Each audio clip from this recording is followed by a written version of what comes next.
Bueno, buenas tardes con todos. Mi nombre es José Ramírez. Yo soy el coordinador del Laboratorio de Fotometría y Radiometría Óptica. Sí, el día de hoy les voy a presentar el tema de la calibración de espectrofotómetros usando filtros ópticos. Sí, comenzamos. Bueno, un pequeño resumen de lo que es el INACAL. El Instituto Nacional de Calidad es el ente rector y máxima autoridad normativa que conduce el Sistema Nacional de Calidad en el país. Básicamente tiene el INACAL se soporta sobre 4 ejes, que son la normalización, acreditación, metrología, que es donde estamos nosotros ahorita, y el desarrollo estratégico. ¿Sí? Bueno, comenzamos con algunos conceptos importantes. El primero de todos ellos es la transmitancia, que básicamente se refiere a, a, este, a la relación que existe entre la intensidad de un haz de luz que pasa a través de una muestra. Eso quiere decir que un haz de luz ingresa con una intensidad dada sobre una muestra y al pasar de esta de acá, atenúa la intensidad.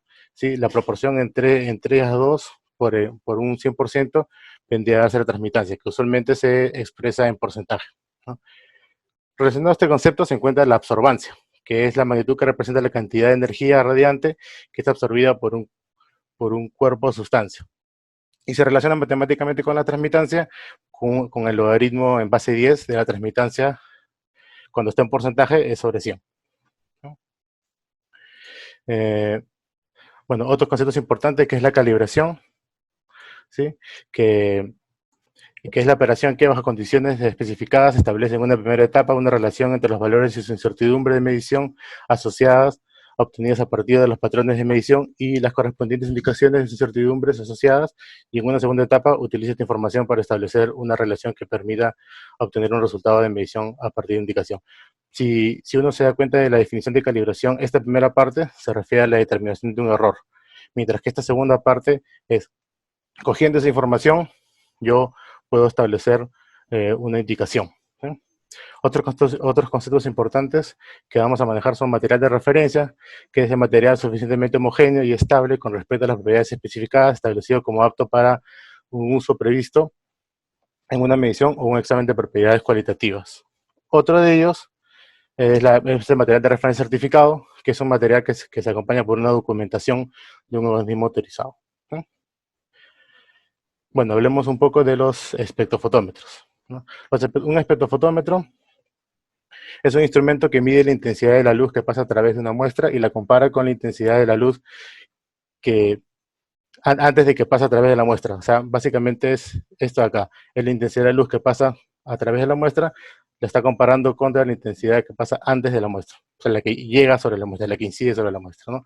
Los espectrofotómetros básicamente tienen 3 principales componentes, ¿no? Que son la fuente de luz, el selector de longitud de onda y el detector. Una fuente de luz, usualmente muchos espectrofotómetros vienen con lámparas de deuterio para el rango de UV y lámparas de tungsteno halógenas, o sea, las lámparas incandescentes, para el visible e el infrarrojo. Aunque también hay unos equipos que vienen con lámparas de xenón. El selector de longitud de onda, ¿no? Básicamente existen dos configuraciones que son las más comunes, que son las conocidas como las de barrido o scanning, ¿sí? Y las de matriz o array. También hay otro tipo de configuración que son con filtros selectores de longitud de onda. Hay espectrofotómetros que solamente permiten usar una cantidad específica, ¿sí? De longitudes de onda. O sea, no permiten un barrido, se puede decir, ¿no?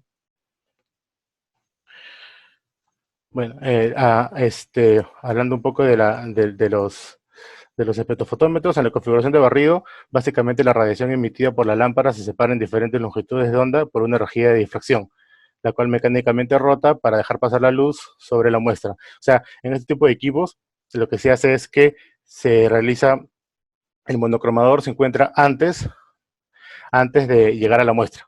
O sea, sobre la muestra solamente incide luz monocromática. En cambio, en la configuración de matriz es al revés. En la configuración de matriz, toda la luz de la lámpara incide sobre la muestra y luego de ello, recién se pasa por un proceso de separación de luz, ¿no? Luego les voy a enseñar unas gráficas de eso acá. Y bueno, y el detector, si es un espectrofotómetro de barrido, se suele usar fototubos de vacío, fotomultiplicadores, detectores fotovoltaicos o fotodiodos. Si tiene uno de matriz, lo común es un arreglo de fotodiodos, ¿no? O un dispositivo acoplado de carga. Acá vemos algunas imágenes de espectrofotómetros de uso común de laboratorio, ¿no? Hay unos que son más pequeños, como este de acá, ¿no? Unos que son más grandes, como este de acá, que son de escritorio, un poco más, estos hay unos que son portátiles, ¿sí? Esto de acá, por ejemplo, son las lámparas esta es una lámpara de deuterio, la de la derecha, y la de la izquierda es una lámpara de tungsteno halógeno, o sea, una lámpara incandescente, ¿no? Usualmente esta lámpara de deuterio es la que se usa para la zona de la radiación ultravioleta, mientras que esta lámpara de tungsteno halógena es la que se usa para la zona del visible, ¿no? Aparte de eso, hay otros que usan lámparas de xenón. Bueno, esto acá es una configuración o un esquema de cómo es un espectrofotómetro de barrido, ¿no? O de scanning. Como les decía, la luz sale de la lámpara y pasa por una rejilla de difracción que separa la luz en diferentes longitudes de onda, y este incide sobre una rejilla de salida, y sobre esta acá solo pasa un color, eso es monocromática. Se incide sobre la muestra y luego de que pasa la muestra llega la señal al sensor, ¿sí? En este caso, esto de acá, toda esta zona de acá es la parte del monocromador. Aquí es donde se hace que la luz se divide en longitudes de onda, y si solamente incide sobre cada la longitud de onda sobre la cubeta de medición o la muestra que se está midiendo, ¿no? En cambio, este es un ejemplo de un espectrofotómetro tipo de matriz, ¿sí? Aquí, si ustedes pueden ver, la lámpara incide directamente sobre la muestra, en este caso una cubeta, ¿sí?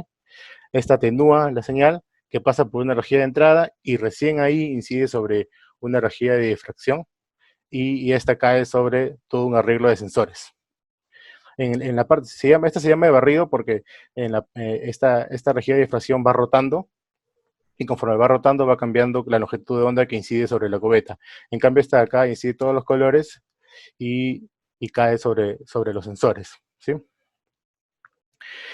Bueno, voy a hablar unas cuantas diferencias entre las configuraciones de matriz y de barrido, ¿sí? La configuración de barrido tiene la ventaja de tener mejor exactitud fotométrica y menor ruido por stray light. Este ruido es el que se produce, es el producto de la parte mecánica del monocromador. O sea, es cuando se mete señal que no corresponde a la longitud de onda que uno quiere medir, ¿sí? No producto de que entre por fuera del equipo, sino producto del mismo monocromador. Pero la desventaja de estos equipos es que suelen ser de mayor tamaño y son mecánicamente más complejos, porque es una torreta que va girando. Aparte de que, bueno, eso es un diseño elemental, porque en realidad los equipos tienen filtros y tienen otra torreta de giro, y son muy complejos, ¿no? Eh, También suelen ser más lentos para medir, porque el escaneo demora en su barrido de longitudes de onda. En cambio, una configuración de matriz tiene la ventaja de que se usan equipos más pequeños, ¿sí? Pueden incluso en equipos portátiles muchas veces, permiten un barrido casi instantáneo de longitudes de onda. O sea, yo puedo ver el espectro completo de manera casi instantánea. En cambio, en el otro va a demorar, pero no son tan exactos en comparación, y se produce mejor y tiene más ruido por luz espuria o estrella, ¿sí? En comparación con el otro equipo. Ahora, de estas características, no hay forma de decir que uno sea mejor que otro. En realidad eso va a depender muchísimo de lo que el laboratorio vaya a medir. Como pongo acá, ¿no? Va en función de las necesidades, entiéndase, en función de qué cosa desea medir, en función de qué precisión le pide su método, ¿no? Porque, si bien es cierto, los equipos suelen ser más exactos, no todo el mundo los necesita, ¿no? Además de que, obviamente, un equipo de barrido de mejor exactitud es mucho más caro, ¿no?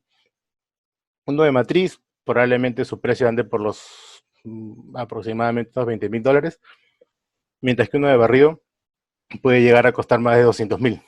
Entonces va a depender mucho de lo que el laboratorio necesita. No es que uno sea mejor que otro, sino que depende de lo que uno vaya a medir, hay ventajas o desventajas, ¿sí?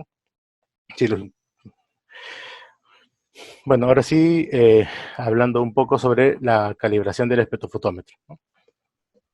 La calibración se puede considerar, o para el caso en este momento voy a considerar la calibración en dos partes separadas, pero complementarias. Una primera parte, que es la calibración de las escalas de la longitud de onda y la escala fotométrica del equipo, que es en realidad de la que voy a hablar el día de hoy, que es típicamente la que se realiza por los proveedores de mantenimiento y calibración de los espectrofotómetros, ¿no? Usualmente los laboratorios que usan espectrofotómetros suelen eh, hacer que los proveedores les hagan la calibración de esta parte, de esta primera parte, ¿sí?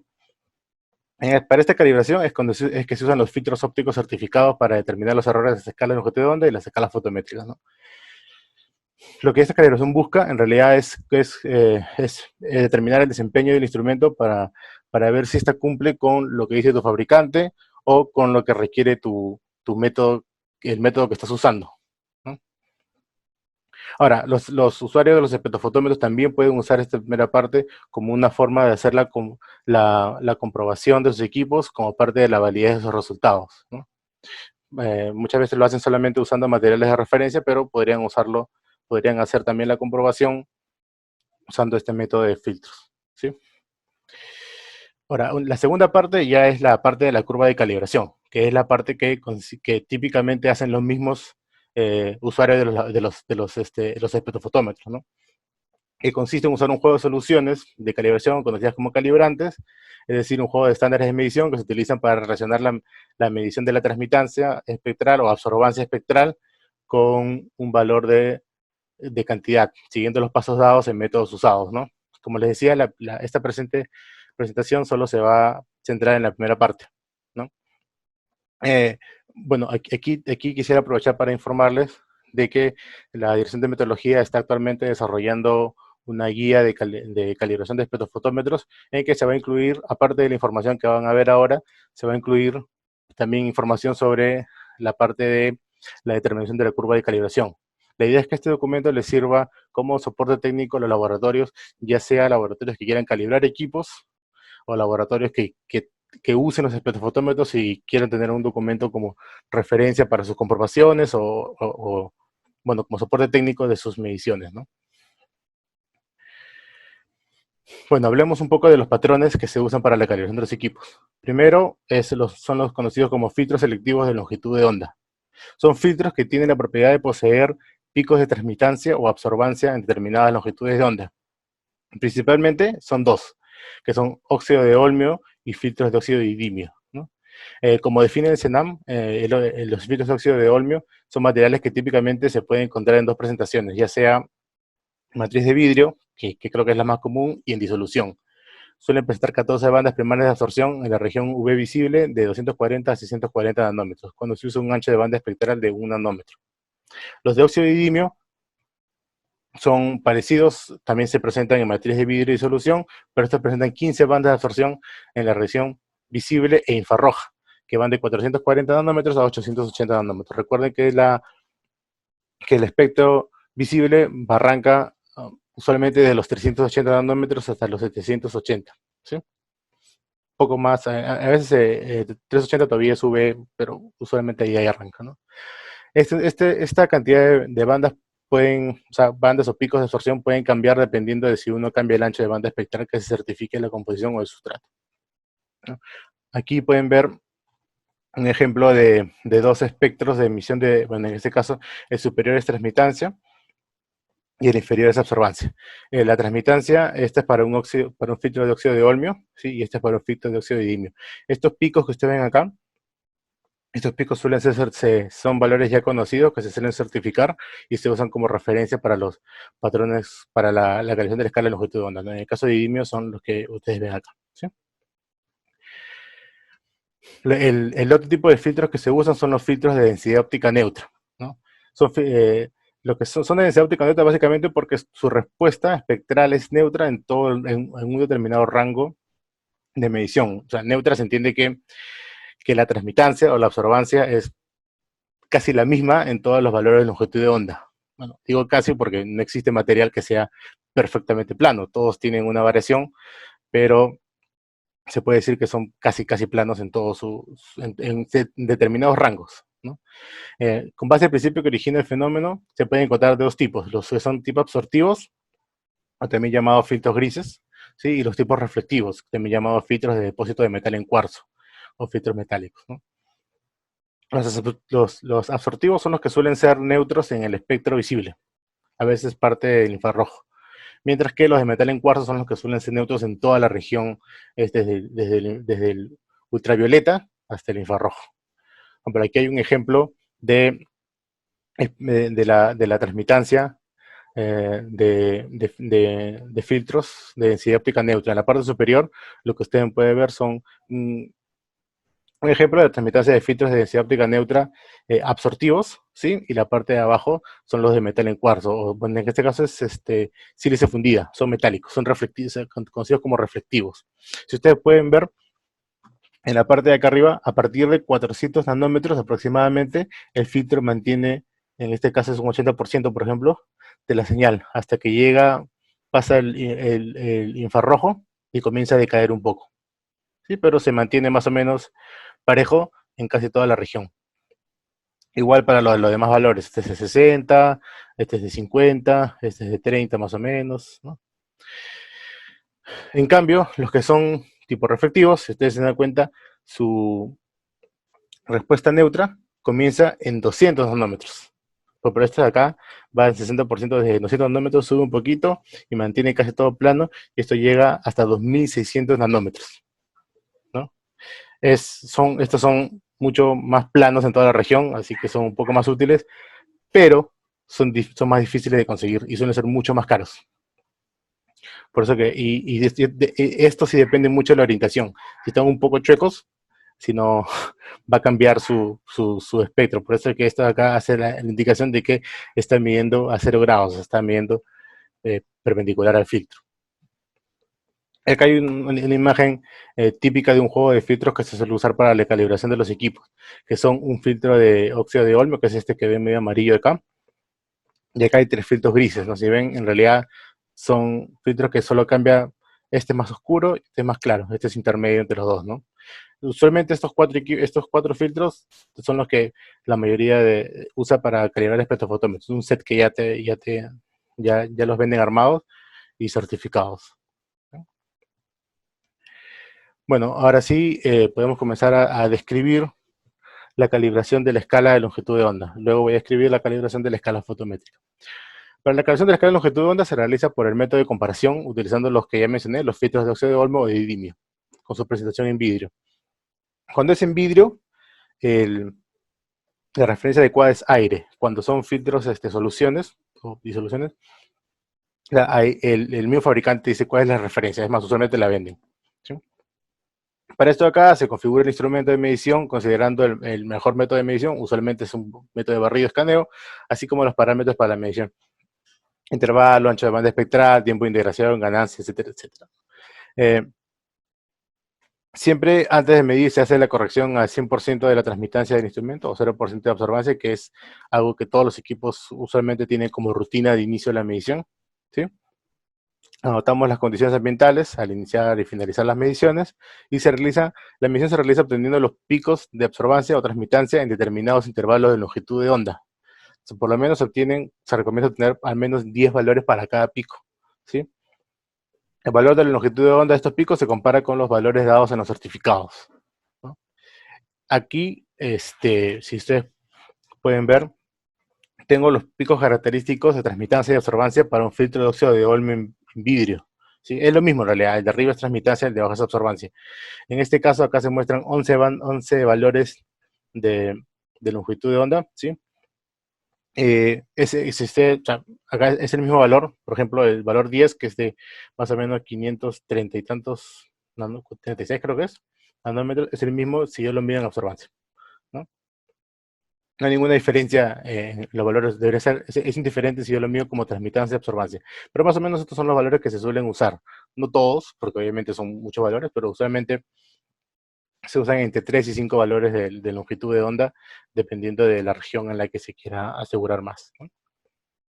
Aquí, por ejemplo, acá hay un ejemplo de cómo el software de un equipo determina un pico de transmitancia, ¿no? En este caso ha sido transmitancia. Si ustedes ven, esto acá solo ha sido entre 455 nanómetros y 465 nanómetros, ¿sí? Y el software del equipo, que ya eso lo suele hacer automáticamente, determina el pico, que es de 460, que si no me equivoco, si ustedes lo pueden ver acá, es más o menos el que anda, este de acá, el pico 8. Entonces, lo que se hace en un equipo es repetir esta medición 10 veces y obtener 10 valores para cada valor de longitud de onda.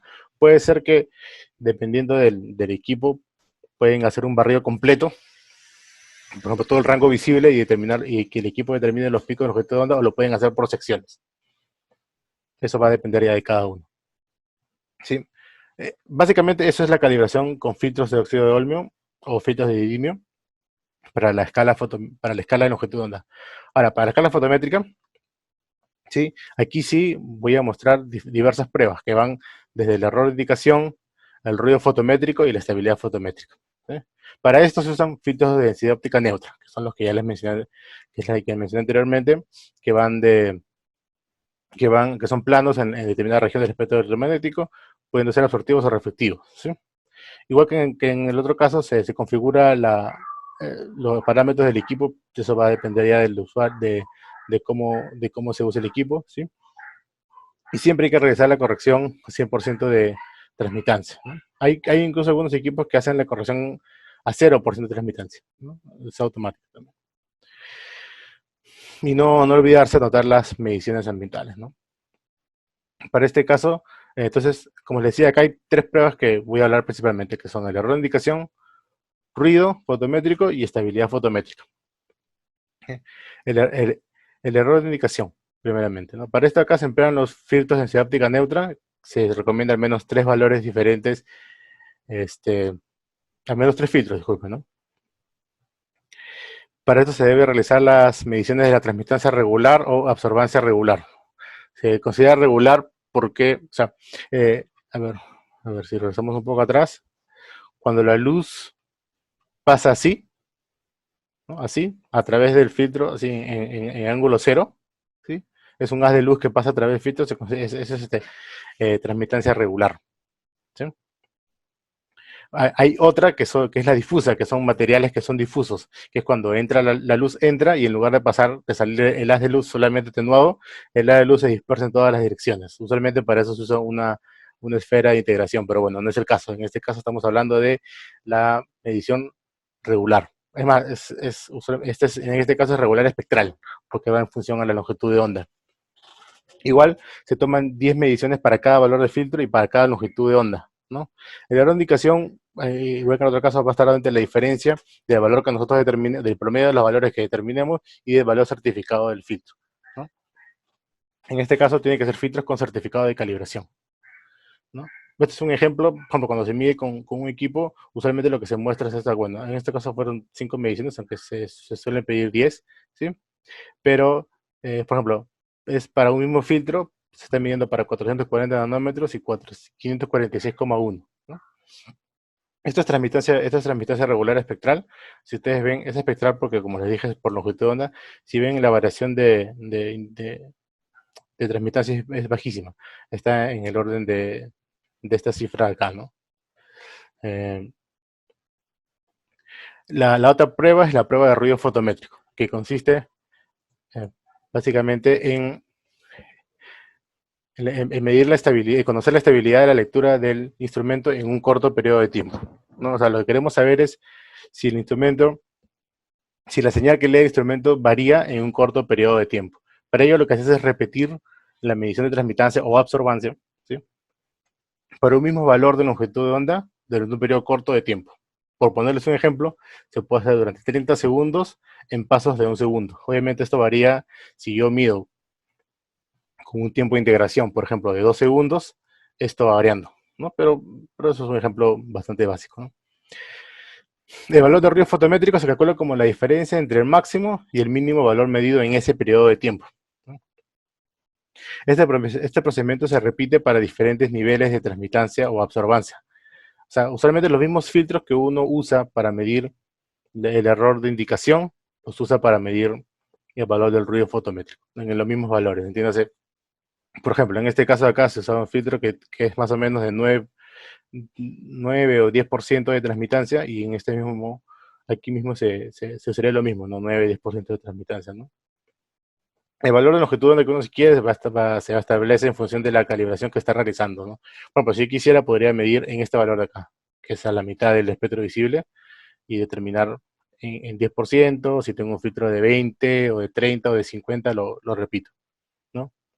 Eh, para que, para que se den una idea de cómo se mide esto acá, más o menos la medición de del ruido se ve así, ¿no? En este caso, si ven la tablita que está acá, el de arriba es transmitancia, el de abajo es observancia, es el mismo valor, es de 50% o 0,3% de observancia para un valor de 546,1 nanómetros, ¿sí? Y el tiempo fueron 30 segundos, en este caso fueron más de un segundo de medición, pero como ven, es el mismo valor. Si se dan cuenta, acá solo es 49,13, acá es 49,07. Se hacen un montón de mediciones, se repite el mismo valor durante un periodo corto de tiempo, se coge el máximo valor, coge el mínimo valor y se halla la variación, ¿no? Que es 0,05% o 0,004% de observancia, ¿no? Ahora, la otra prueba que se determina también es la prueba de estabilidad fotométrica, ¿no? Que básicamente consiste en conocer la estabilidad de la lectura del instrumento, pero esta vez para un largo periodo de tiempo. La de ruido es cuando uno quiere conocer qué tan estable es este equipo cuando yo mido en un corto periodo de tiempo. Ahora quiero saber qué tan estable es cuando yo mido en un largo periodo de tiempo, ¿no?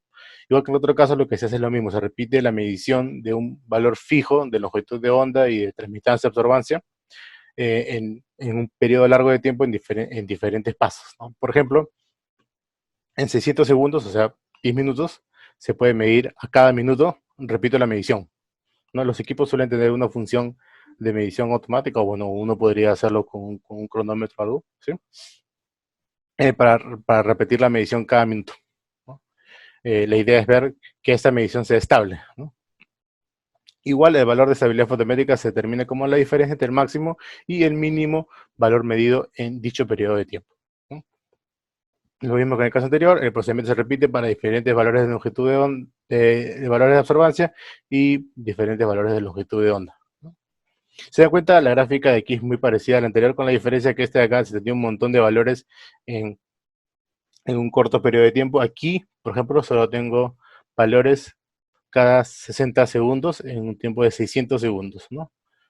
Se hacen, como ven, la medición va variando, no es mucha la variación, ¿no? Es solamente 0,022 o 0,009 de observancia, pero hay una variación en el tiempo, ¿no? La idea es asegurar que, por ejemplo, cuando yo uso un equipo y mi medición va a demorar mucho tiempo, con esto acá yo puedo asegurar de que por más que mi equipo han pasado 10 minutos, la diferencia entre la señal que lo medí en minutos 0, se puede decir, en minuto 10, no es mucha, ¿no? En este caso es menos de, claro, es 0,0009 de observación en este ejemplo de acá, ¿no? Una cosa importante que quiero resaltar es que bueno, que es importante mencionar es lo siguiente. Cuando uno mide el error de indicación, aquí yo puse que es necesario contar con filtros de densidad óptica neutra con certificado de calibración. Pero para estas pruebas yo no he pedido un certificado. ¿Por qué? Porque esta prueba en realidad, el valor nominal del filtro, el valor real del filtro no me interesa mucho. Lo que me interesa es saber cómo varía la señal en el tiempo. O sea, esta acá, con que yo tenga aproximadamente 50% es suficiente, ¿sí? Obviamente, si yo estoy haciendo la calibración completa y ya tengo los filtros, son los mismos, ¿no? No me voy a comprar filtros específicamente para este servicio o para esta acá, pero si digamos un laboratorio quisiera hacer las comprobaciones de su equipo solamente en ruido fotométrico porque es un parámetro que les importa, o solamente en estabilidad fotométrica porque es un parámetro que les importa, en realidad no requerirían que el filtro esté calibrado. Mientras que no esté dañado es suficiente. Atenúe y simplemente ven cómo varía esa señal en ese periodo de tiempo, ¿sí? Bueno, hablemos de algunas otras pruebas que se pueden hacer, ¿no? Aparte de las expuestas y en función a las necesidades del laboratorio, a lo que diga el fabricante, también se pueden hacer otras pruebas para determinar otras cosas, como por ejemplo la determinación de lo que yo les mencionaba, el straight line, ¿no?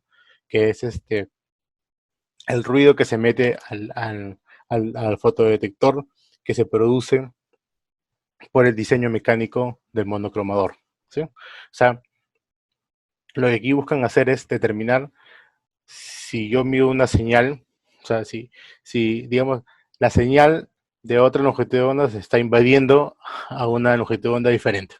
Luego les voy a enseñar unos documentos que hacen cómo determinan straight line, ¿sí? para que más o menos se den una idea de cómo es, ¿no? Para esto acá lo que se usa es un filtro pasaltos, ¿no? Un filtro en el que solamente este, deja pasar una parte una parte de la señal, ¿no? De la región electromagnética y otra parte la atenúa completamente, ¿no? Luego hay otro que es para determinar el ancho de banda espectral, ¿sí? Porque estaba hablando, por ejemplo, de ancho de banda espectral de 1 nanómetro, uno de 5 nanómetros, no sé. Hay esta norma acá, te dice cómo determinar ese ancho de banda espectral, ¿no? Si es cierto o no. Y hay otra que, por ejemplo, también la IMLR 135, ¿sí? Habla de la resolución espectral, ¿no? Bueno, luego les voy a enseñar esta norma también un poco para hacer un vistazo rápido, ¿sí? Como les digo, estas son pruebas adicionales. Si se desea hacer, ahí está la información para que la evalúen, ¿sí? Porque les menciono porque hay fabricantes que, por ejemplo, hacen mucha incidencia en esto acá, en el Strayline, ¿no? Eh, bueno, otra cosa que les quería hablar también es de la calibración de un espectrofotómetro de referencia, ¿no? ¿A qué me refiero con un espectrofotómetro de referencia? Me refiero a un espectrofotómetro que va a ser usado como un equipo, digamos, primario, ¿sí? Esto que yo les he explicado ahorita, básicamente es para espectrofotómetros de trabajo. Y son lo que en realidad la mayoría de los que están escuchándome ahorita tienen, ¿no? O van a calibrar, que son espectrofotómetros de trabajo. Los de referencia son patrones, se puede decir, ¿no? No, bueno, para cuando uno quiere hacer la calibración o la caracterización, en este caso de un espectrofotómetro de referencia, para la longitud de onda, lo que se utiliza son lámparas patrones que poseen picos de emisión, las famosas lámparas tipo lápiz, ¿sí? Cuyos valores de emisión ya están dados porque han sido estudiados y son productos de la, bueno, son productos ya del gas que tienen dentro, ¿no? Este, con estas mismas lámparas se determina el error de ancho de banda espectral. Lo que pasa es que estas lámparas emiten, se puede decir, pulsos de señal en longitud de ondas específicos ya conocidos, ¿no? Y esto ya está en documentación, incluso hay una página del NIS donde uno puede ver estos valores, o las normas te dicen estos valores ya de longitud de onda, y uno los usa como referencia, no es necesario volver a certificarlo o algo por el estilo, ¿no? Para la escala fotométrica se determina la linealidad, aplicando lo que se conoce como el método de doble apertura o la prueba de doble apertura, ¿sí? Ahorita les voy a enseñar cómo es esa prueba, bueno, un grafiquito pequeño. Aparte, bueno, aparte se mide también el ruido y el strayline, ¿no? El ruido y estabilidad de strayline, ¿no? La ventaja de hacer esta calibración de acá es que ninguno de los patrones requiere ser certificados. O sea, yo podría hacer mi calibración sin necesidad de mandar a calibrar mis patrones. Pero eso es una calibración que requiere mucho tiempo y que no se puede hacer en todos los espectrofotómetros, ¿sí? Pues una idea. Lo que yo les he descrito para calibrar la longitud de onda con los filtros o sea, la calibración con los filtros ópticos lo pueden hacer en un día de trabajo, tranquilamente. El CENAM y el INTI que usan estos métodos para medir, ¿no? Con las lámparas, con todo esto de acá, se pueden llegar a demorar 2 meses para calibrar su equipo. Obviamente eso es un tiempo que para un laboratorio que hace ensayos no va a estar pues, 2 meses su equipo en calibración, ¿no? Y tampoco lo necesitan, porque esto ya son métodos, por eso que decía que es para fotómetros de referencia. Aquí les voy a enseñar, por ejemplo, algunos detalles de esto, que son, por ejemplo, la doble apertura básicamente es esto que es un objeto, es una ventanita así, que tiene dos aperturas, una arriba y una abajo. La señal pasa por acá al medio, ¿sí? Lo que se hace es una secuencia que se mide la mitad de arriba de la señal, luego la mitad de abajo de la señal con la parte de arriba cerrada, y luego las dos. La idea es que la suma de esta señal de las dos sea igual, o sea, la suma de estas dos sea igual a esta acá, ¿sí? La diferencia de esas dos es el error por linealidad del equipo. Entonces, esta prueba se hace para diferentes niveles de longitud de onda y diferentes longitudes de onda, ¿no? En realidad lo que se suelen hacer es escanean toda una región con los filtros y los van midiendo por diferencia. Esta secuencia es mucho más larga y requiere de un objeto adicional, que es lo que se conoce como un como un accesorio de doble apertura, ¿sí? No está disponible para todos los equipos en realidad. Y el otro que les decía, las lamparitas son estas de acá, que son como unos lapiceritos chiquitos, ¿sí? Cuyo espectro de emisión es algo parecido como esto de acá. Por ejemplo, este es de mercurio argón y tiene picos de longitud de onda ya conocidos en 200, bueno, acá hay un 257, creo que es esto acá, en 546,1, si no me equivoco, en 536 creo que es. Sí, ahora, esto también representa otra desventaja. No todos los equipos permiten usar una lámpara extra, ¿no?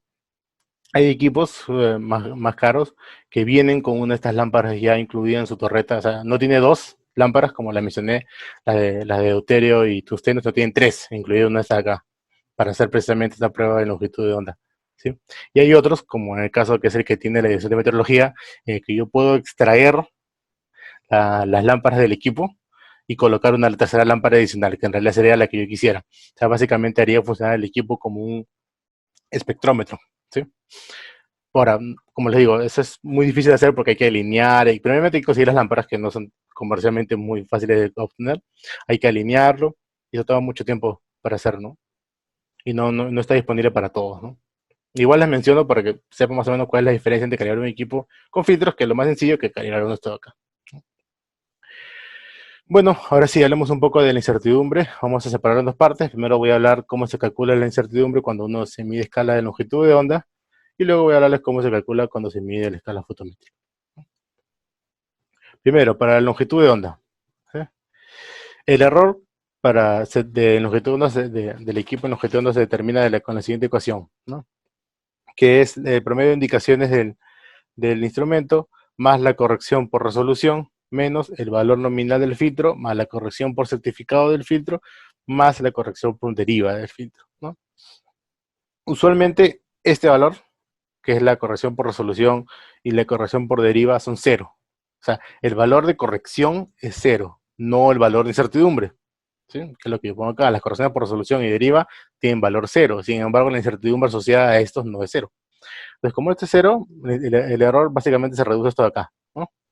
E incluso se reduce aún más porque muchas veces los certificados de los filtros no te dan un valor nominal, sino te dan un valor certificado. O sea, te dicen, el filtro, en este caso de longitud de onda, te dice, el filtro tiene el pico de longitud de onda en un valor de 546,1, ¿sí? Con esta incertidumbre. Entonces, en este caso, este valor nominal no existe, cero, solamente se tendría el valor certificado, ¿no? Entonces, la relación funcional, o sea, la ecuación del error depende de las siguientes variables: del promedio de indicaciones, de la corrección por resolución, de la corrección por certificado y la corrección por deriva, ¿no? Básicamente, la incertidumbre estándar combinada vendría a estar dadas así, ¿no? Y como le decía, o sea, lo que tiene es contribución por promedio de las indicaciones del equipo, contribución por la resolución del instrumento, contribución por el certificado del filtro y por la deriva del filtro, ¿no? Desglosando cada una de ellas, ¿no? La contribución a la incertidumbre debido al promedio de las indicaciones del espectrofotómetro básicamente se da como la desviación estándar experimental de la raíz cuadrada del número de indicaciones, en este caso 10, que fue lo que nosotros mencionamos durante el procedimiento, ¿no? Recuerden que esto es para longitud de onda, ¿sí?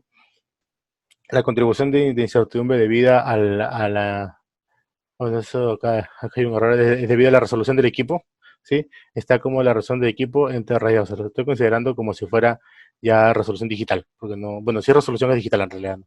Si no tendría que ser indicación del equipo, ¿sí? Debido al certificado del filtro, básicamente es la incertidumbre por certificado del filtro entre el factor de cobertura dado en el certificado del filtro, y por la deriva sería la deriva anual del filtro entre raíz de 3 multiplicado por el tiempo desde la última calibración en años, ¿no? Acuérdense que es la deriva anual, no es la deriva, ahí siempre, por eso que se multiplica por el número por el tiempo que ha pasado desde la última calibración en años, ¿no? Entonces, el presupuesto de incertidumbre más o menos queda así, ¿no?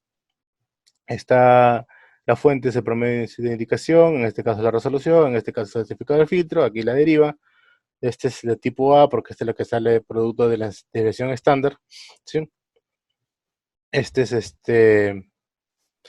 son tipo B porque estos se dan de datos dados, este es rectangular, la de certificado es normal y esta es rectangular, ¿no? Básicamente va así. ¿Sí? Bueno, acá el coeficiente de sensibilidad es negativo, pero en realidad, como es una suma de cuadrados, no interesa mucho, lo pongo porque en teoría es negativo. ¿Sí? Sería la incertidumbre combinada como la raíz cuadrada de la suma de cuadrados de todos estos valores, y la incertidumbre expandida como la incertidumbre combinada multiplicado por el factor de cobertura. Ahora, para la calibración de la escala fotométrica. Bueno, aquí sí el error tiene más valores, porque está el promedio de la indicación del filtro, de la indicación en observancia y transmitancia del filtro, más la corrección por resolución, menos el valor nominal al que hemos estado midiendo, más la corrección por certificado, la corrección por deriva, la corrección por ruido y la corrección por estabilidad. Igual que en el caso anterior, estos valores de acá, que es resolución, deriva, ruido y estabilidad, como corrección son 0, como incertidumbre no. ¿Sí? Que es lo que yo pongo acá, ¿no? Estos valores son 0, sin embargo como incertidumbre no. Entonces, si estos son 0, lo que básicamente me queda es esto acá, ¿no? Que es el promedio de la indicación del espectrofotómetro para ese determinado valor de absorbancia o transmitancia, ¿sí? Menos el valor nominal del filtro más su corrección. En caso de que yo tenga un certificado que solo me indique el valor certificado del filtro, que es lo más común en realidad, si este valor de acá se considera 0 y solo se considera el valor certificado del filtro, ¿no? Bueno, en este caso la función del error depende de las variables mencionadas anteriormente, que son desviación estándar, resolución, certificado, deriva, ruido y estabilidad, ¿no? Y la combinada es esta de acá. Desglosando un poco acá, igual el promedio, la decisión dada por el promedio de indicaciones viene dada por la división estándar de los valores entre la raíz del número de indicaciones, la que es la resolución. Bueno, acá estamos escritos la resolución, en realidad es por raíz de 12, ¿no? Es la resolución en escala fotométrica, o sea, en absorbancia o en transmitancia, ¿no? Del filtro, igual es el filtro entre el factor de cobertura, ¿sí? Y de la deriva es la deriva entre raíz de 3 multiplicado por el tiempo desde la última calibración, con la deriva considerada en años. O sea, la deriva, bueno, creo que todos lo saben, la deriva es la variación del error, o la variación del valor en este caso, entre calibraciones, ¿sí? Y entre el número de años que ha pasado entre calibración, ¿no? Ahora, aquí también hay que agregarle la incertidumbre por el ruido fotométrico que determinamos con la prueba, que es el ruido fotométrico entre RAID 3, y la estabilidad fotométrica igual entre RAID 3, ¿no? Aquí sí el cuadro queda un poquito más grande, ¿no? Y depende de, bueno, acá están un resumen de todo lo que se ha dicho. Todas estas son B porque vienen de un dato ya dado, y esta acá es la que se calcula por desviación estándar. La suma de cuadrados y la expandida se multiplica por el factor de cobertura. Bueno, entonces ya les expliqué cómo se calculan las incertidumbres, pero vamos a un par de ejemplos numéricos, ¿no? Ahí está. A ver, aquí he preparado un pequeño documento, ¿no? Con un par de ejemplos numéricos, ¿no? Eh, primero, el ejemplo número 1 va a ser para la calibración de la escala de longitud de onda. ¿Sí? En este caso se asume que se realiza la calibración del objeto de onda utilizando un filtro de óxido de iones. Estos son los datos. La resolución del instrumento la vamos a considerar como 0,1 nanómetros en longitud de onda. El valor certificado del filtro, 360,990 nanómetros, ¿sí? La incertidumbre del filtro, 0,25 con un K2. Deriva anual del filtro como 0,03. La temperatura, bueno, 21,1, que en realidad se anota nomás, ¿no? De referencia. Los valores que se midieron en este caso, ¿no? Acá hay 10 datos registrados, es 360,9, bueno, acá hay 361, 60,9, ¿no?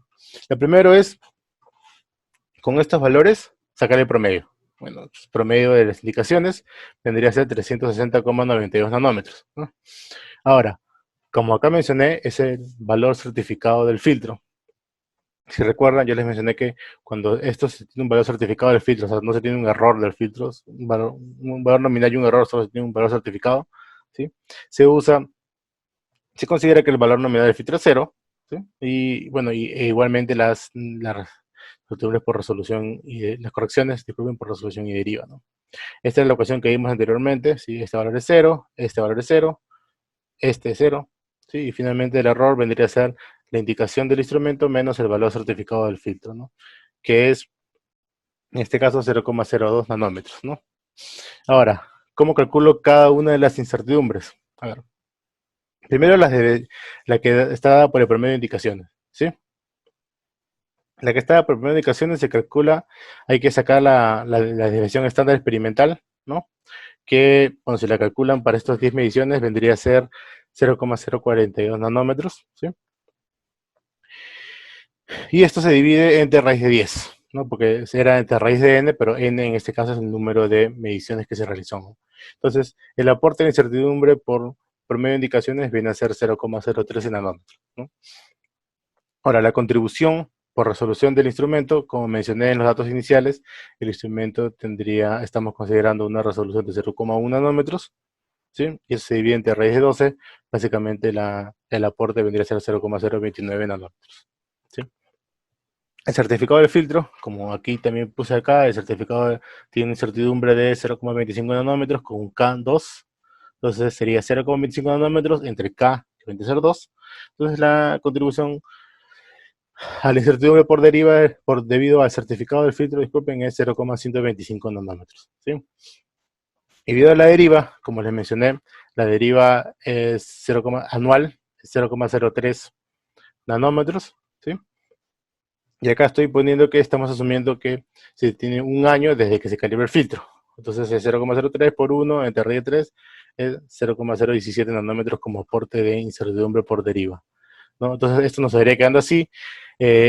Cuando la incertidumbre debido a promedio de indicaciones está aportando 0,042 nanómetros, debido a la resolución 0,029, certificado 0,125, deriva 0,17, lo multiplico por el coeficiente de sensibilidad, hago la raíz cuadrada de la suma al cuadrado de cada una de estas mediciones y me sale 0,13 nanómetros y la expandida finalmente, pues estoy considerando un K2, ¿sí? Sería 0,26, ¿no? En resumen, si considerando estos datos en resumen, yo tendría que el valor patrón es 360,9, o sea, como el equipo solo tiene una resolución de 0,1 nanómetros, en realidad este promedio tiene muchas cifras.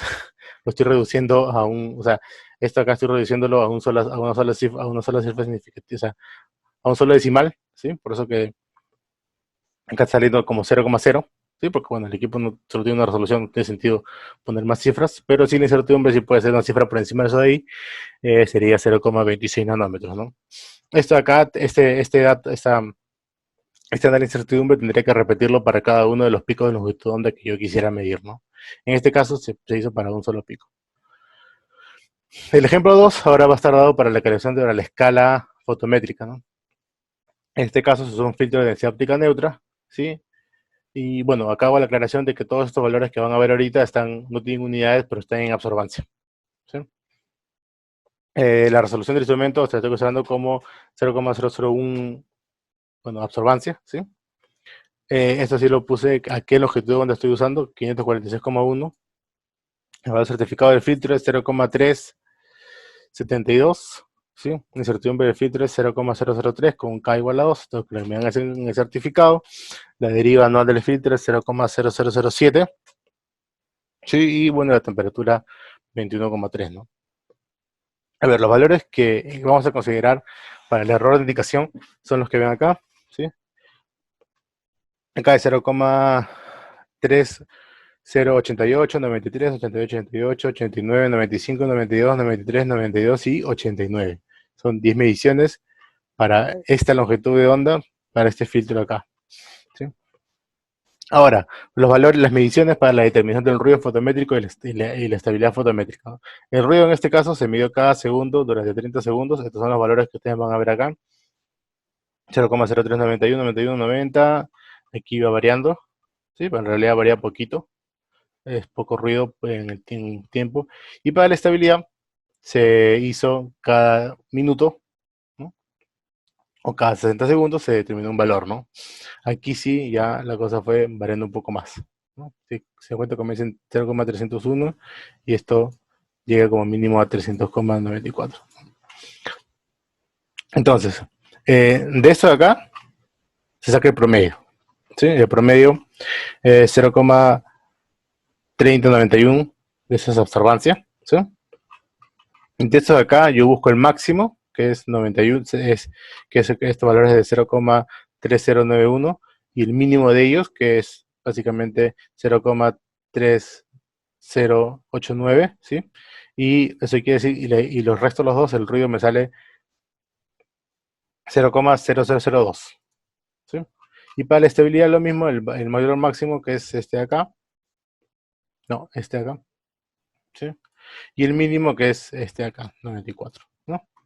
La diferencia de los dos me da bueno, un valor de estabilidad de 0,0009, ¿no? Ahora, como le mencioné anteriormente, ¿no? Esta es la misma ecuación que les enseñé del error del equipo en la escala fotométrica, ¿sí? Estos valores de acá son básicamente cero, ¿no? No es incertidumbre, pero sí sus valores, sus correcciones. Igual que en el caso anterior, tengo el valor certificado del filtro, o sea, no tengo un valor nominal y un error, solo tengo el valor certificado del filtro, ¿sí? Eh, entonces, en este caso, el valor nominal del filtro es cero, ¿sí? Pero el certificado no, ¿sí? Y aquí lo coloco, el error vendría a ser el valor promedio menos el valor certificado del filtro, que es 0,0019 en absorbancia, ¿no? Ahora, para las incertidumbres. Para la desviación estándar, para el aporte de certidumbre por el promedio de las indicaciones, se considera la desviación estándar de las mediciones, que vendrían a ser 0,0003 absorbancia, ¿sí? Entre la raíz del número de mediciones hechas, que en este caso vendría a ser 10. ¿Sí? Tendremos un aporte de certidumbre del 0,00009, ¿no? Nuevamente en absorbancia, ¿no? La resolución del equipo, como les mencioné, bueno, esto acá en realidad le falta un cero, ¿sí? Le falta un cero, pero sí, sí. Acá me equivoco, es un cero, acá falta un cero, pero sí sale 0,003. No se preocupe, este valor sí está bien, ¿sí? Eh, para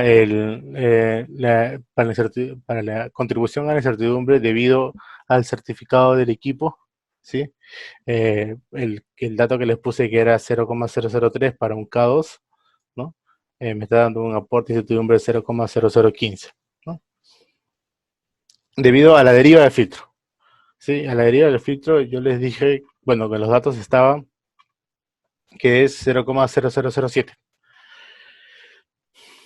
Pero yo aquí estoy considerando que han pasado 14 meses desde que calibré el filtro, ¿sí? Acuérdense que el tiempo que yo les pido es anual, entonces es 14 meses entre 12, pues sería el tiempo en años, multiplicado por 0,007 entre raíz de 3, me sale una deriva de un aporte de certidumbre de la deriva de 0,00047 de absorbancia, ¿sí? La contribución a la incertidumbre debido al ruido fotométrico, ¿no? Que es el que calculamos, que es de 0,002 entre raíz de 3, y debido a la estabilidad, que es 0,009 entre raíz de 3. ¿No? En este caso sería 0,0012 y en este caso 0,00052. ¿Sí? Ahora, la tabla de presupuesto de incertidumbre, como verán, acá está detallado cada uno de las magnitudes o de las fuentes, ¿no? De incertidumbre. Todas son tipo E, excepto la primera, que es tipo A, ¿sí? Incertidumbre típica, multiplicado por el coeficiente de sensibilidad, ¿sí? Y finalmente la incertidumbre combinada vendría a ser, bueno, la raíz cuadrada de la suma de cuadrados de todos estos acá, que vendría a ser 0,00166, y para la incertidumbre expandida, para un K igual a 2, vendría a ser 0,0033, ¿no? Eh, bueno, y el resumen de esta medición es el valor patrón, esto es en absorbancia, por su continuidad, el valor patrón es 0,3072, el valor que encontré es 0,3091, el error encontrado es 0,0019, ¿sí? Y mi incertidumbre de medición es 0,0033, ¿no? Bueno, estos son los dos ejemplos obviamente, este resultado está dado para un determinado valor de absorbancia en una determinada longitud de onda. Acuérdense que esto acá solo fue hecho para la longitud de onda de 546,1, ¿no? Usualmente uno lo haría para diferentes valores de longitud de onda. Tendrías que repetir todos estos cálculos, ¿sí? Uno por uno, ¿no? Y con cada valor de longitud de onda también se calcularía cada error de ruido y estabilidad fotométrica, ¿no? Eh, a ver, entonces, regresando a la presentación, ¿sí? Algunos comentarios finales y la bibliografía. En la parte de la bibliografía les voy a enseñar algunos documentos eh, sobre algunas de las pruebas que mencioné como adicionales, ¿sí? Bueno, como comentarios finales, como dije, la calibración del filtro de los espectrofotómetros y Cooper básicamente se puede considerar en dos partes, que una es la que hablamos ahorita, que es calibrar las escalas fotométricas y de longitud de onda del equipo, y la segunda que vendría a ser la determinación de la curva de calibración, ¿no? La calibración de la escala fotométrica, bueno, como les dije, se hace con filtros certificados y básicamente sirve para garantizar las características meteorológicas de los espectrofotómetros, o sea, para garantizar que el espectrofotómetro que estoy usando cumple con lo que me dice el fabricante, ¿sí? Porque, ¿qué puede pasar? Por ejemplo, si yo hago un método donde yo necesito medir la absorbancia a, por ejemplo, una determinada longitud de onda, llamémosle 450 nanómetros, ¿sí? Y mi método me dice, ¿sabes qué? Tú necesitas medir esta longitud de onda con un más o menos, no sé, 5 nanómetros, ¿sí? Esta calibración de longitud de onda me serviría para garantizar que el equipo esté midiendo o esté ubicando bien la longitud de onda. Porque dense cuenta que dependiendo de la configuración del equipo, ¿sí? Voy a retroceder un poco, dependiendo de la configuración del equipo, eh, el error de longitud de onda se puede producir ya sea en este caso acá, el principal motivo por el cual se produce el error de longitud de onda es por la parte del monocromador, la que llega antes del filtro, ¿sí? Si esto acá está mal, el equipo, al final, esto acá solo es un detector. El equipo le dice, ¿sabes qué? Estás midiendo a 450, pero en realidad está ubicado en 451, por ejemplo, ¿no? Pero el equipo no lo sabe y va a determinar como si fuera 450. En este segundo caso, se da por la ubicación de los sensores, ¿no? Si esto está por algún motivo ligeramente corrido por un lado para otro, te puede dar otro valor de longitud de onda, ¿no? Y la escala fotométrica básicamente es para determinar que, obviamente, si yo a la hora de hacer mi curva de calibración, yo uso un material de referencia certificado, ¿no? Yo mido a cierto valor de absorbancia o de transmitancia, y después cuando yo mido lo que sea que voy a medir, no va a estar exactamente el mismo valor de, de transmitancia, de absorbancia, sino va a estar a otro. Entonces yo tengo que garantizar que mi equipo, independientemente de si yo cambio el nivel de transmitancia y de absorbancia, sigue indicando correctamente, ¿no? Bueno, acá lo que les decía, ¿no? Si bien generalmente la calibración la suele usar un proveedor, ¿no? Este procedimiento, ya sea que los mismos laboratorios pueden usar este procedimiento como calibración de su equipo para hacer la comprobación, o usar parte de ellos, si así lo pueden demostrar y necesitar, ¿no?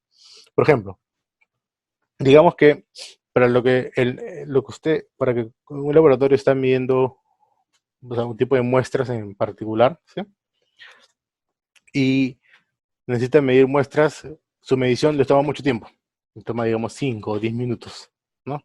Entonces, quizá para ese laboratorio podría decir, ¿sabes qué? Nosotros, para garantizar que la medición que hago es correcta, hago la prueba de estabilidad, o sea, la prueba en un tiempo largo, porque es lo que a mí me interesa, porque al fin y al cabo, lo que yo garantizo con eso ahí es que si yo hago el ajuste de mi equipo, el cero, en un tiempo, pasado los 10 o 15 minutos, mi equipo sigue manteniendo un valor cercano o similar al que yo inicié, ¿no? no ha variado demasiado. Yo podría agarrar solo esa parte que es la que me interesaría, ¿no? Por ejemplo, ¿no? Eso, por eso que es lo que yo mencioné en esta parte de acá, ¿no? Bueno, acá he dejado bastantes referencias bibliográficas, ¿sí? Eh, Pueden revisar casi todas, pero en este momento vamos a revisar algunos de los documentos que van a encontrar aquí, ¿sí? Para que un vistazo general que creo que es importante para poder ver, ¿no? Por ejemplo, en la norma ASTM E275, ¿no? Que es la versión actualizada del 2013 o reafirmada, se puede decir, 2013, que es la que describe las prácticas estándar para eh, el desempeño de espectrofotómetros ultravioleta visibles, ¿no? Por ejemplo, este de acá habla de usar una lámpara de mercurio. En este acá es una lámpara de mercurio, esto acá es lo que la distribución de la lámpara de mercurio para determinar la longitud de onda, ¿no? Que son picos con valores certificados. Por ejemplo, este pico número uno es 253,561 nanómetros, el 6 es 435,834, ¿sí? Este es el espectro de emisión de una lámpara de mercurio, ¿sí? Para las regiones visibles e infrarrojas, ¿no? Eh, bueno, aunque también habla acá de lo que le mencioné, que es el filtro de óxido de olmio, ¿sí? Y también acá describe cómo hallar el ancho de banda espectral, aunque hay otra norma específica para eso de ahí, ¿no? Que es la 958, que también les voy a mostrar ahorita, ¿no? Cómo hallar la linealidad de la concentración, de la relación entre la concentración y la absorbancia, ¿sí? Que es básicamente hallarlo con diferentes filtros o materiales de referencia, ¿no? La otra norma, que también es ASTM, es la E387 del 2004, que ha sido reafirmada en el 2014, hasta donde yo recuerdo es la última versión vigente, ¿sí? Aquí se tiene, esta describe para hallar el stray radiant, que es lo que yo le dije a luz extraviada, ¿sí? Utilizando un filtro opaco, ¿no? Esta norma es la que haya las pruebas del stray light, ¿no? O la luz espuria, luz extraviada, le llaman, ¿no? Lo que te pide acá es usar los que le decía que son filtros pasabanda, ¿sí? Bueno, en este caso no usa filtros físicos, sino usa concentraciones o disoluciones, ¿sí? En cubetas. Por este dice, por ejemplo, que la, la transmitancia del 80% se da acá, ¿sí? Y la longitud de corte es esto de acá. O sea, por debajo de este valor de acá, que no debería tener ningún valor de, de, de señal, se puede decir, ¿no? De acá dice que de dónde viene la fuente y qué tipo de detectores, ¿no? Eh, bueno, esto acá sí describe todo cómo debe medirse. Básicamente es algo como esto de acá, ¿no? Si ustedes ven esto de acá, es un gráfico de transmitancia versus longitud de onda, ¿sí? Esta señal, por aquí hay transmitancia, casi cero, en realidad es cero, bueno, si esto lo multiplico por 100%, aún así es 0,0001%, ¿sí? De transmitancia, o sea, básicamente cero es esa señal del detector. Y a partir de 200, ya, esta es una solución ¿no? de KCL, ¿no? Eh, Como decía acá, la tablita está de acá, por ejemplo. Acá mencionaba que esta solución, su longitud de corte, te dice que es 200 nanómetros, ¿sí? Y su longitud, y a 214 ya tienes 80% de señal, ¿no? 200 nanómetros es la longitud de corte. Se da cuenta, a partir de acá comienza a subir la señal, ¿no? Eso quiere decir que cuando yo mido por acá, por ejemplo, básicamente esta disolución no deja pasar radiación en esa zona. Entonces, cuando yo mido acá, no debería tener radiación. La radiación que yo tenga acá es por la que se produce porque entra ruido de otra zona del instrumento, ¿no? Esta norma describe, básicamente, esto acá es para medir eso, para medir eh, el straight line, ¿no? Luego está la norma ASTM E958 de 2013. Esta acá se usa para estimar el ancho de banda espectral de los espectrofotómetros, ¿no? Ahora, esto acá sí te pide que uses lámparas, estas lámparas tipo lápiz que les mencionaba, ¿sí? Acá te da diferentes líneas que pueden ser usadas, ya sea que sean que provienen de mercurio, de helio, neón, criptón, deuterio o xenón, que son las más comunes, ¿no? Ah, y argón, ¿no? Aquí uno usa esta de acá, ¿sí? Son como si, esas lámparas es como si emitieran pulsos. O sea, técnicamente, ¿no? Cuando yo mido, no sé si recordarán aquí, por ejemplo, en esta norma de acá, me daba el espectro de la lámpara, ¿sí? Si pueden ver, es un pulso, delgadito, delgadito, delgadito, ¿sí? Idealmente el equipo me debería dar esto de acá, pero por el ancho de banda espectral no me va a dar así. Me va a dar una cosa como esta de acá, como una campana.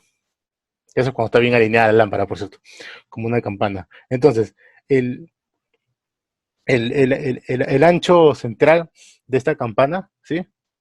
Equivale al ancho de banda espectral del equipo, ¿no? Aquí es donde uno puede determinar el error del ancho de banda espectral del equipo, ¿no? Y si uno va variando el ancho de banda espectral, va variando, esta campanita es más pequeña o más grande, ¿no? Esta en particular es de la línea de 656,1 nanómetros que produce las lámparas de deuterio, ¿sí? Esta norma básicamente todo esto acá está hecho para medir ancho de banda espectral, ¿sí? Bueno, aparte de eso también otro documento interesante es este de acá, que es un artículo técnico, ¿no? Que es de Mielens, que habla sobre la linealidad usando el método de la apertura, que yo les dije, ¿no? Bueno, aquí describe un arreglo óptico que no es tan propio de espectrofotómetros, pero básicamente es así, ¿no? Esta es la salida del monocromador, ¿sí? Este es para un espectrofotómetro tipo barrido, ¿no? Porque el monocromador está antes de donde se supone que esta acá vendría a ser la zona de la cabina de portamuestras, ¿sí? Esta es la salida del monocromador. Divide acá se tiene una ventana, si se dan cuenta, donde acá tienes un hueco, otro hueco, y esto de acá son pantallas movibles, ¿sí? Entonces se pasa por la primera, o sea, la suma de estas dos señales, mejor yo, la señal cuando pasa por las dos, debería ser igual a la señal cuando solo pasa por la de arriba y cuando solamente pasa por la de abajo, ¿no? Entonces, con esta prueba se determina la linealidad. Bueno, acá hay una foto del aparato, aunque no se ve muy bien porque este es un artículo bien antiguo, pero el método no ha cambiado. Por ejemplo, aquí, cuando él mide, ¿sí? Hace una secuencia de señales, que es mide el cero, esto es en transmitancia, o sea, la señal, lo que le llama la corriente oscura, ¿sí? Cero, A más B, o sea, entiéndase que una ventana es A, el otro es B, ¿no? Entonces, cero, las dos ventanas abiertas, cero, la ventana A abierta, cero, la ventana B abierta, cero, A más B, cero, B, y así hace una secuencia en total de 27 lecturas, ¿sí? Y de aquí calcula, primeramente corrige todos estos valores en cero y saca, esto acá se refiere a que es una corrección en cero, ¿sí? Le queda una cosa así y aquí calcula, como ven, la diferencia esta diferencia es, bueno, en este caso una proporción, ¿no? Que es A más B entre A más B menos uno, porque se supone que esto idealmente debería ser uno, ¿sí? Este paper básicamente lo que describe, bueno, es un artículo de una revista en realidad, básicamente lo que describe es cómo se determina la linealidad de un detector por el método de doble apertura, ¿no? El otro artículo que también les quería enseñar es el de eh, para determinación de la estrella, y que es básicamente lo mismo o parecido a lo que tiene acá en la norma STM, ¿sí? Eh, Aquí también habla las referencias, o sea, de las pruebas, ¿no? Por ejemplo, también habla este es AQ porque es medio acuoso, ¿sí? Esta es la longitud de onda en Armstrong, o sea, estamos hablando de 200 nanómetros, por ejemplo, esa es la longitud de corte, ¿no? Del material o de la solución, la concentración, el camino, 1 centímetro, que es el estándar generalmente de los espectrofotómetros, ¿sí? Y dice que la absorbancia, aquí yo voy a encontrar de alrededor de, por ejemplo, si yo uso esto de acá, esta composición, ¿sí? En 198 nanómetros voy a encontrar una absorbancia de 4. En muchos equipos ni siquiera creo que es el límite de absorbancia incluso. O sea, debería medirme 0, se puede decir, ¿no? Y bueno, acá da las curvas de cómo haya, ¿no? Y un paper para medir, que determina, le explica cómo se mide el Stella, si es que quisieran ustedes determinarlo, porque es importante para su equipo, ¿no? Y otro documento que quería enseñarles es este de acá, que también es importante, que es la Recomendación Internacional OIML R135 del 2004, que esta es específicamente para espectrofotómetros de uso en laboratorios médicos. Sí, o sea, la que yo he enseñado es muy general, es para en realidad cualquier tipo de espectrofotómetro, pero este de acá es específicamente son OIML para laboratorios de uso médico. Aquí, aparte de las pruebas o algunas de las pruebas que yo le he enseñado, determina otro tipo de pruebas, ¿no? Eh, bueno, acá da algunas descripciones de cuáles son los requisitos mínimos de los espectrofotómetros, ¿no? Hay definiciones, requisitos mínimos, cómo debe ser el equipo, ¿no? Eh, bueno, qué tipo de selector de longitud de onda debe tener, qué tipo de detectores, cómo deben ser las cubetas, cómo debe ser el procesamiento de la señal, ¿sí? Algunos requisitos generales de los equipos, ¿no? Por ejemplo, cómo deben funcionar, ¿no? Y aquí están los requisitos meteorológicos, por ejemplo, ojo que este es solo para espectrofotómetros de uso médico, o sea, de laboratorios que hacen ensayos clínicos, que usan espectrofotómetros. Este es la IML que da la recomendación para esos equipos, ¿no? Por ejemplo, los límites de, del error permitido y de la false, que es lo que le llaman como false radiation, que es un tipo de error que le determina esta norma, ¿sí? Que está descrita al inicio, ¿sí? Y aquí, ¿qué pruebas le hace? Le hace error de longitud de onda o error por selección de longitud de onda, o de la escala de longitud de onda, se puede decir, el error y linealidad de la absorbancia de las mediciones, valores medidos, la resolución espectral de la absorbancia de los valores medidos, la fracción esta de false radiation, ¿sí? Bueno, y la durabilidad, que es una prueba es un ensayo mecánico, ¿no? Y ahora, ¿cómo hace estas pruebas acá que les menciono? Aquí en el anexo A está descrito, sí, error del objeto de onda, error de linealidad. El del objeto de onda te da básicamente eh, dos opciones, ¿no? Pero para probar la precisión de la longitud de onda de un espectrofotómetro, eh, se usan, por ejemplo, una lámpara de vapor de mercurio, se usan los picos de emisión, que es lo que yo les mencionaba anteriormente, ¿no? Ya. Sí, dice acá, pero eso es importante. Si la radiación de la lámpara de vapor de metal no puede ser introducida al espectrofotómetro, porque no se puede, hay equipos que no permiten introducir lámparas externas, ¿no? La prueba de selección del objeto de onda se llevará a cabo usando uno o más filtros de referencia certificados con diversos picos de absorción, ¿no? Por ejemplo, de Olmio, ¿no? O sea, básicamente decía, oye, mira, tú primeramente deberías usar una lámpara de mercurio o una lámpara de vapor de metal, mercurio, ¿no? Krypton o bueno, u otra de esas, ¿no? Pero en caso de que tu equipo no permita usar la lámpara, porque no lo permite, simplemente es así, está diseñado, desarmado, no permite que tú pongas otra lámpara de ella, puedes usar un filtro de longitud de onda como un filtro de óxido de Olme, ¿no? El pico de longitud de onda se determina midiendo la absorbancia de la relación de longitud de onda cuando va en pasos de 0,1 nanómetros, ¿no? Bueno, se eligen 3 picos para la prueba y te da acá algunos valores que tú debes cumplir, ¿no? En este caso te pide bastantes valores. Por ejemplo, te dice que si solamente haces 5 mediciones, este factor K de corrección, ¿sí? Es más o menos 5,8, pero si llegas hasta 40 mediciones, esto es 2,45, ¿no? Luego, para medir la absorbancia, sí, para medir las pruebas de absorbancia, Se lleva a cabo con filtro de absorbancia en tres niveles, en tres valores de longitud de onda a, a valores de absorbancia nominales aproximadamente de 0,25, 1 y 2, ¿no? O sea, esto es 1%, 10% y creo que 50% esto acá, no recuerdo.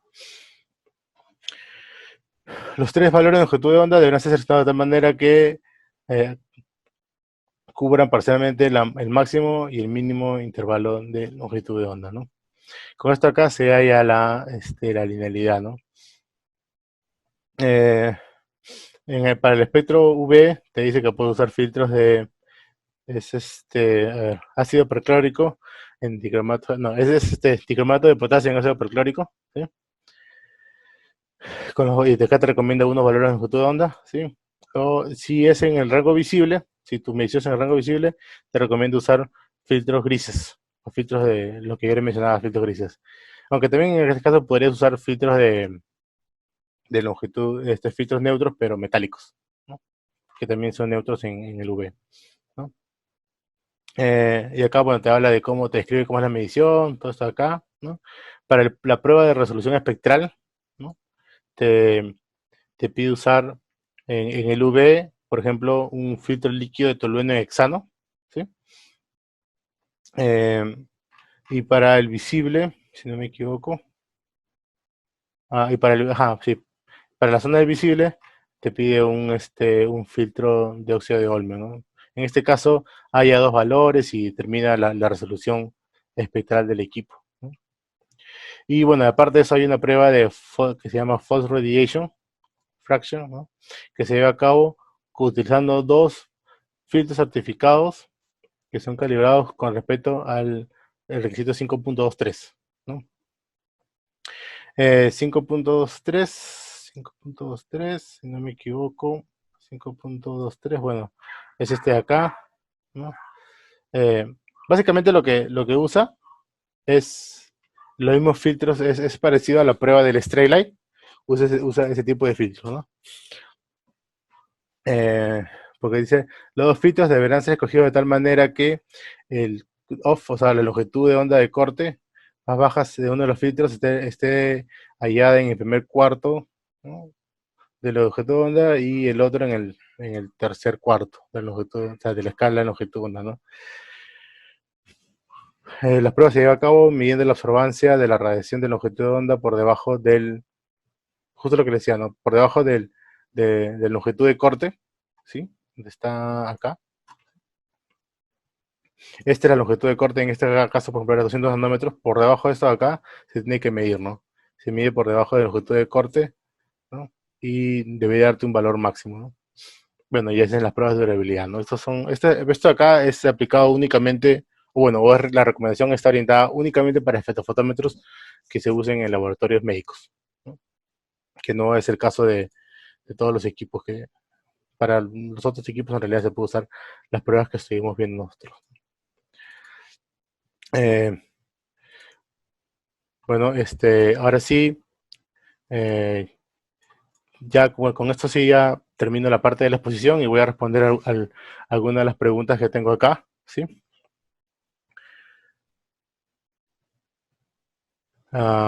Por ejemplo, a ver, entre filtros, dice, acá hay una pregunta de Carlos que dice, entre filtros de vidrio y líquidos, ¿cuáles son mejores? ¿No? Tienen mejores características en realidad son casi iguales, ¿no?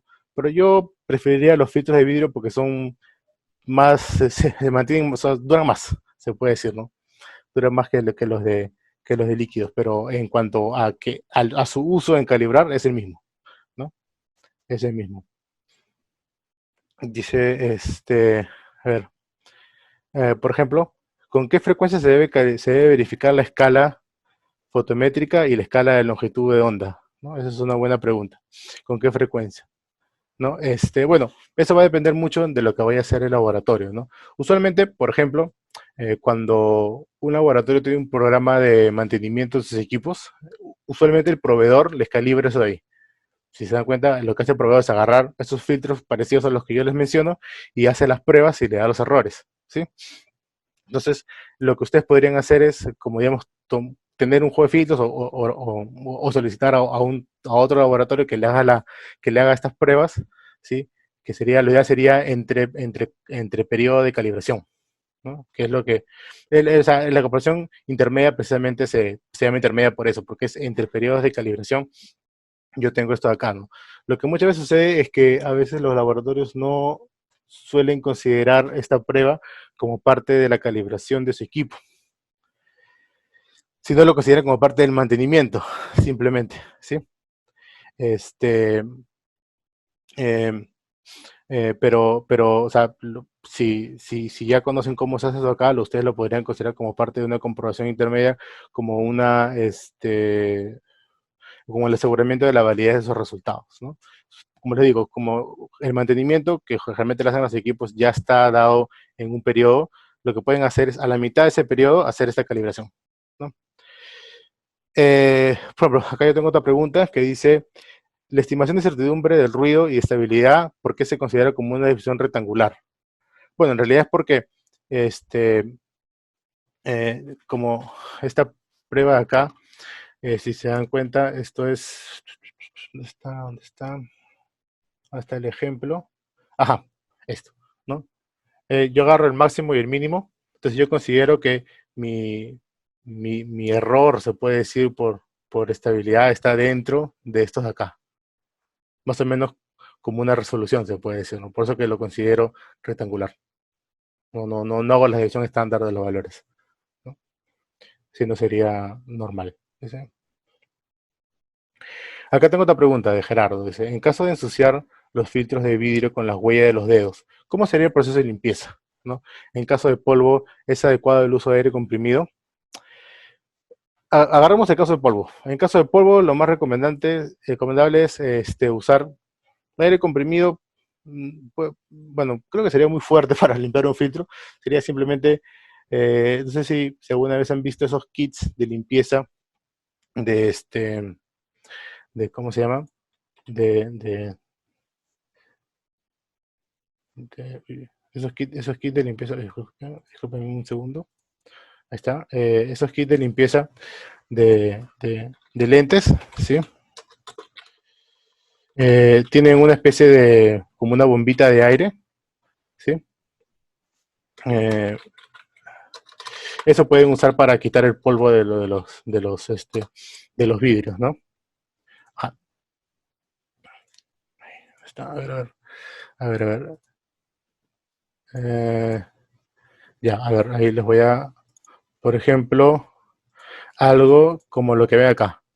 Estos kits de limpieza tienen estas bombitas de aire, con eso despacio pueden quitar el polvo que se haya depositado sobre los vidrios. Ahora, si ya le pusiste una huella encima, eso sí es más complicado. Sobre todo porque los, por ejemplo, los de óxido de olmio son un depósito sobre el vidrio. Limpiarlo con algún solvente sería en realidad valorar el vidrio. Ya es muy difícil que los puedas limpiar. Ahora, igual podrías fijarte qué es lo que dice el fabricante, pero yo alguna vez leí una guía de un fabricante donde decía que si manchas los vidrios de vidrio, eso ya fueron. Podrías intentar limpiarlos con un pañito, pero solamente encima, lo ideal sería usar una de esas bombitas de aire, solo si es polvo. Si ya después de la huella encima, ya eso ya es poco probable que los puedas recuperar. Lo malo es que lo malo de la huella es que lo que se necesita es que este vidrio sea, o sea, supone que son vidrios homogéneos. Eso quiere decir que prácticamente tengo el mismo valor de transmitancia de hablar espectral en casi cualquier parte del filtro. Si yo le pongo una huella, puede hacer caso que en cierta parte del filtro tenga un valor y en otra parte del filtro otro. ¿Sí? Acá tengo otra pregunta que dice, para la prueba de escala fotométrica, ¿qué filtro de densidad neutra y en qué longitud de onda es recomendable realizar las pruebas? ¿No? Bueno, a qué valor de absorbancia o de transmitancia se va a hacer la prueba?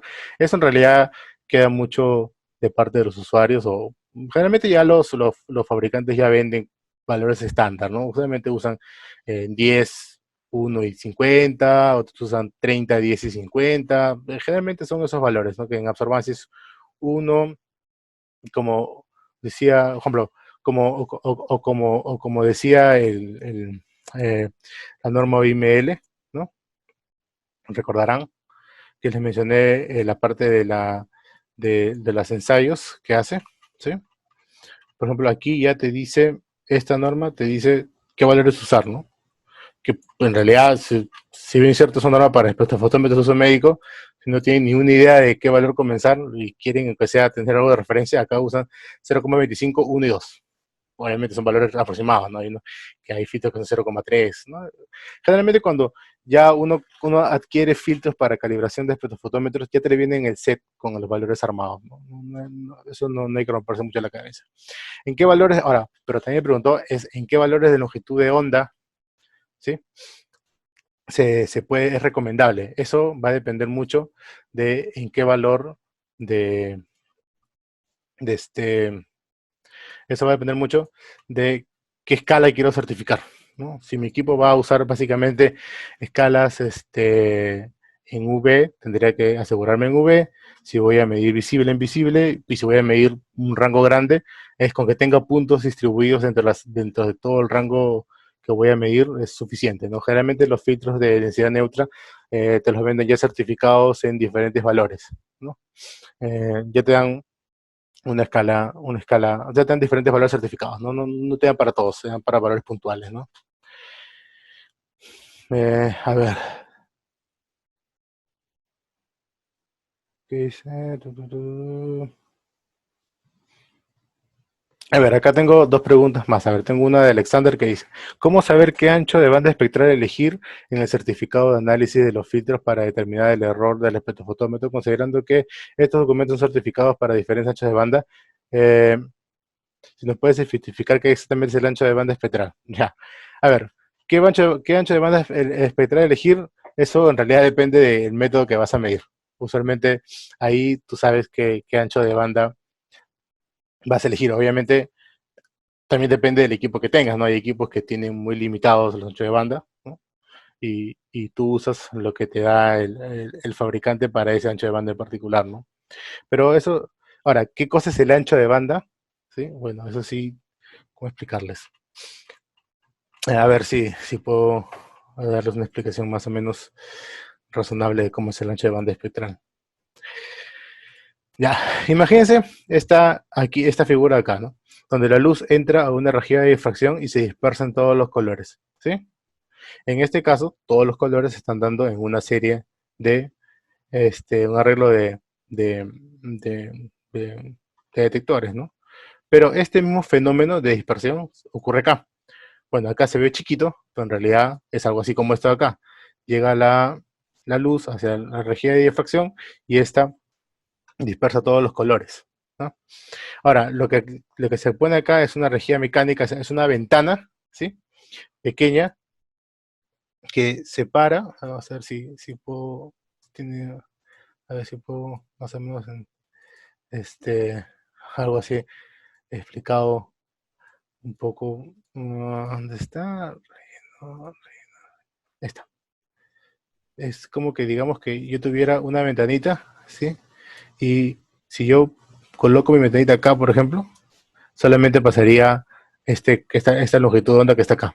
Si yo, lo, si yo la muevo, solo pasaría naranja. Si yo la muevo, solo pasaría el amarillo. Si yo la muevo, acá pasa el verde, ¿sí? Acá pasa el azul. Bueno, en realidad lo que hacen los espectrofotómetros es al revés. No mueves esto de acá, sino mueves esta rejilla y todas pasan por esto de acá. Ahora, el ancho de banda espectral quiere decir que esta rejilla puede ser más pequeña o más grande.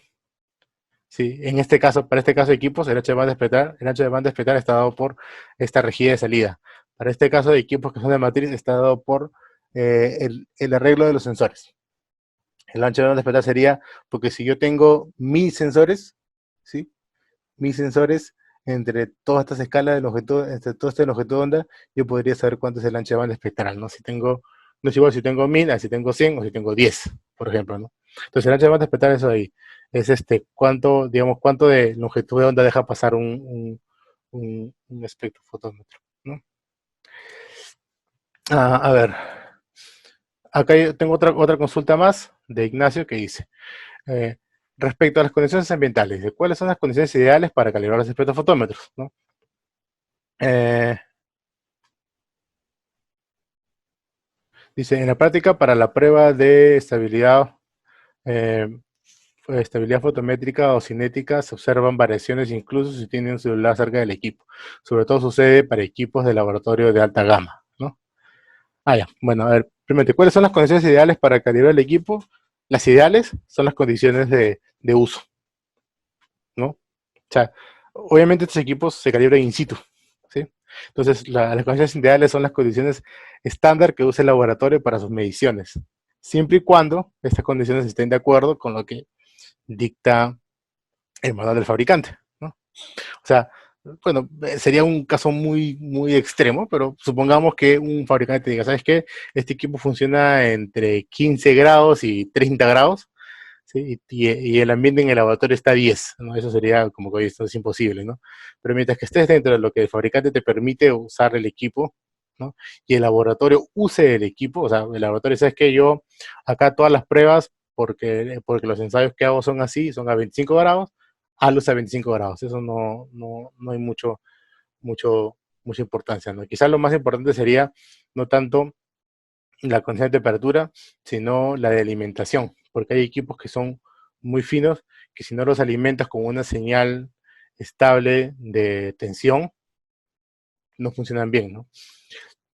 Y dice acá que me menciona que en la práctica, dice, de la prueba de estabilidad fotométrica hay variaciones incluso cuando tiene un celular cerca. Bueno, en este caso esto no debería ocurrir, ¿no? Porque se supone que los equipos están protegidos, ¿no? Pero eso es un motivo más para hacer la prueba de estabilidad, ¿no? Precisamente. Porque, ¿qué pasaría si yo, digamos, agarro mi equipo, prendo, hago mi cero, todo está bonito, hago mi medición y me da un valor de absorbancia, ¿no? Ya está ajustado todo. Yo hago las mediciones, bueno, porque son como pruebas cinéticas, demoran, ¿sí? Pasan 10 minutos y yo vuelvo a medir.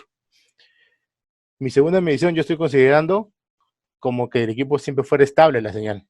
Pero no siempre va a ser estable la señal, porque tú mismo has dicho, la señal varía en función del tiempo. Entonces, por eso es que es importante hacer esta prueba de estabilidad fotométrica, es conocer que este equipo en el tiempo no varíe demasiado su señal, ¿no? Siempre y cuando, ¿no? Es un motivo, o sea, en realidad, bueno, es un poco raro que varíe en función a que tengas un celular cerca, pero puede pasar, ¿no? Puede pasar, habría que ver qué cosa dice el fabricante. Quizás el fabricante dice, oye, el equipo tienes que conectar a la Tierra y no lo estás conectando y por eso te está dando un tipo de señal errónea ahí, ¿no? Bueno, creo que esas son casi todas las. Si tienen más preguntas, pueden escribirlas para poder responderlas, ¿sí? Eh, Acá hay otra pregunta más de Sandra, que está referida a la cantidad de datos y el intervalo de tiempo para la determinación del ruido y la estabilidad fotométrica, ¿no? Eh, y también pregunta por qué insumos se hacen para la limpieza de los filtros como materiales de referencia certificados, ¿no? Que es una cosa, bueno, que no lo mencioné, pero en realidad en muchos casos los filtros se consideran como materiales de referencia certificados, ¿no? Ahora, ¿qué cantidad de datos? Bueno, o sea, un corto periodo de tiempo, yo puse un ejemplo que son 30 segundos, ¿no? Incluso puede ser menos o puede ser hasta un minuto. No, es un corto periodo de tiempo, no es un tiempo como que entre que yo agarro, pongo un filtro, cambio otro. Más o menos es lo que debería hacerlo. ¿Cuántos datos?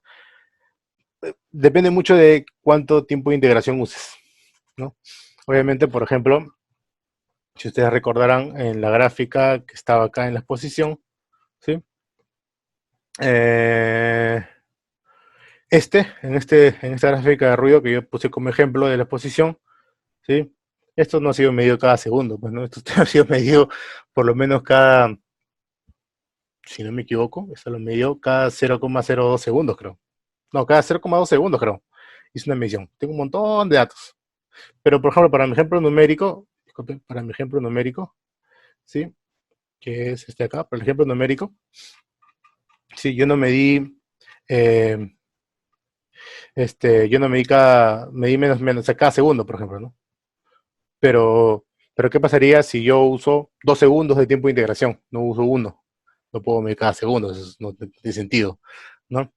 Entonces, en ese caso, yo tranquilamente podría medir 30 segundos y solamente medir cada 2 segundos. La idea es que tengas promedio de más de 10 datos es bastante, ¿no? Porque si tengo 10 datos para estabilidad, más de 10 datos es bastante, ¿no? No, tampoco vas a medir P3 datos en 30 segundos, no sé si ya sería un poco, darle un poco más de tiempo, ¿no? Pero más o menos más de datos. Ahora, ¿qué materiales usar para la limpieza? Lo mejor que puedes hacer es revisar los manuales de los fabricantes de filtros. Ellos siempre te dicen, oye, cómo limpiar los materiales, ¿no? ¿Qué elemento de limpieza? Un elemento básico, como les dije, es estas bombillas de que, que usan para limpiar, para lentes, esas cosas, ¿sí? Que son unas bombillas chiquitas que pulsan aire, sería suficiente para limpiar polvo, ¿no? Y bueno, y revisar siempre revisen lo que dice el fabricante, no solamente sobre limpiar, sino también sobre cómo mantener los filtros, ¿no? Cómo cuidarlos de la humedad, protegerlos de golpes, de diferentes cosas, ¿no? Bueno, ya no, bueno, si no tenemos más preguntas, doy por concluido esta charla virtual, esta capacitación. Sí, agradezco a todos su participación, agradezco a todos eh, las preguntas que realizaron, ¿sí? Conmigo será hasta otra oportunidad.